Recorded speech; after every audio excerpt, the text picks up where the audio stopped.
आपने साउथ के जो विलेन होते हैं वो भोजपुरी फिल्मों में ही देखा होगा, लेकिन अगर मैं कहूँ कि आपको एल्बम सॉन्ग में भी ये विलेन नजर आने वाला है तो क्या कहेंगे आप?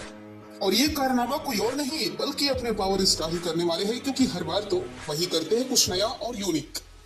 तो जी हाँ, लेकर आ गई हूँ मैं आपके लिए सबसे बड़ी खबर, जिसे सुनकर आप चौंक जाने वाले हैं। तो वीडियो अच्छा लगेगा तो कमेंट कीजिएगा, लाइक कीजिएगा और शेयर भी कीजिएगा। आपको बताते हैं कि ग्लोबल म्यूजिक जंक्शन से जो गाना आने वाला है, जो कि एकदम ही कमाल का गाना होने वाला है और कुछ अलग टाइप का, यूनिक टाइप का सॉन्ग होने वाला है, जिसे कि क्वीन सालनी ने अपने इंटरव्यू में बताया था। उस गाने का टाइटल है काला ओढ़नी। जी हाँ, काला ओढ़नी ये टाइटल है गाने का, जिसे क्वीन सालनी ने भी रिवील किया था और आज विकास मेहता ने भी एक इंटरव्यू में रिवील किया था। ये फिल्म से पहले मैं सर के साथ गाना करके गया हूँ, वो अभी रिलीज होना है, तो उसका टाइटल है काली ओढ़नी।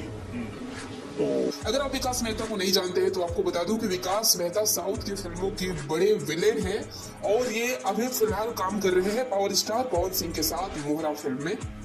और ये मोहरा फिल्म के लिए नहीं आए थे, पहले इनको बुलाया गया था ग्लोबल म्यूजिक जंक्शन से जो गाना शूट हुआ है काला ओढ़नी, उसके लिए।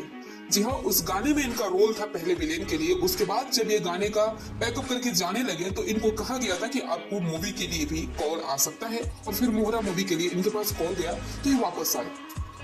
तो फाइनली अब आपको लग गया होगा कि जीएमजी भोजपुरी वाला जो नेक्स्ट सॉन्ग आने वाला है पावर स्टार का, वो किस टाइप का और किस लेवल का होने वाला है। वैसे इसकी शूटिंग ही 3 दिनों में कंप्लीट की गई थी और क्वीन सालनी ने जमकर इसके बारे में काफी तारीफ किया था, बताया भी था गाने के बारे में। तो आपको कैसा लगा ये जानकारी? कितना एक्साइटेड है आप इस सॉन्ग के लिए? कमेंट कीजिएगा। वीडियो अच्छा लगे तो शेयर भी जरूर कीजिएगा।